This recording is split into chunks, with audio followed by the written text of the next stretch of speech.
À présent, nous allons aborder la partie qui concerne le deuxième dépouillement.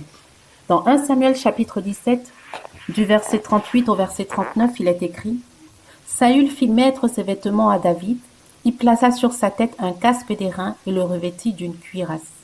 David ceignit l'épée de Saül par-dessus ses habits et voulut marcher, car il n'avait pas encore essayé.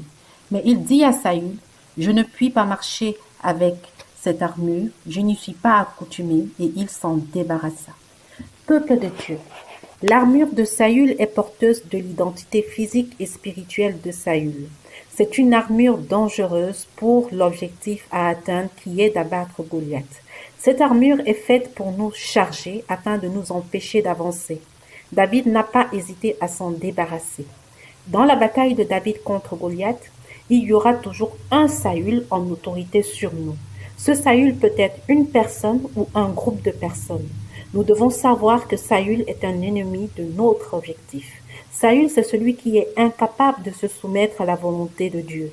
Saül aime satisfaire les désirs de sa chair. Saül voit toujours que ses œuvres sont bonnes. 1 Samuel chapitre 15 nous raconte pourquoi et comment Saül déplut à Dieu. Saül ne nous verra jamais à notre juste valeur et ne nous reconnaîtra jamais comme élus pour la victoire. Lorsque David se présenta devant Saül, celui-ci lui dit qu'il était un enfant.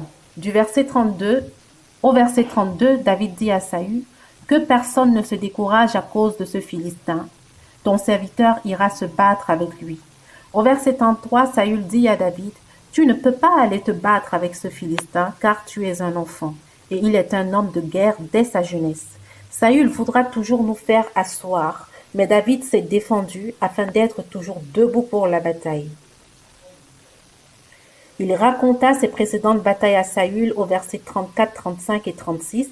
Au verset 37, David dit encore, « L'Éternel qui m'a délivré de la griffe du lion et de la patte de l'ours me délivrera aussi de la main de ce Philistin. » Et Saül dit à David, « Va et que l'Éternel soit avec toi. » Peuple de Dieu, Saül voudra toujours nous revêtir de ce qu'il est, des cheveux de la tête jusqu'à la plante des pieds.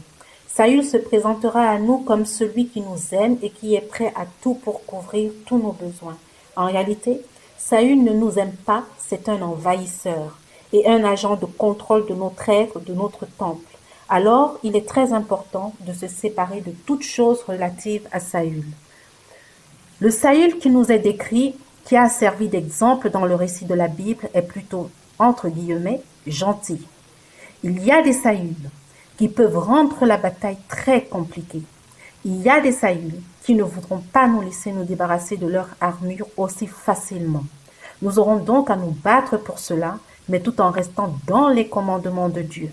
Nous pouvons voir qu'il s'est écoulé un temps pendant lequel David avait été revêtu de l'armure de Saül, et il s'est aussi écoulé un temps pendant lequel David avait commencé à enlever les éléments de l'armure pour s'en débarrasser. David aurait pu refuser de porter l'armure de Saül, mais il a tout de même accepté de la porter. Il y a des situations où l'on pourrait être pieds et poings liés, de telle sorte que l'on soit obligé de laisser Saül couvrir nos besoins. Mais cela ne devra durer qu'un temps. Plus ce temps sera court, plus nous pourrons rapidement aller vaincre Goliath. Nous devons également savoir que Saül est soumis à l'esprit du monde.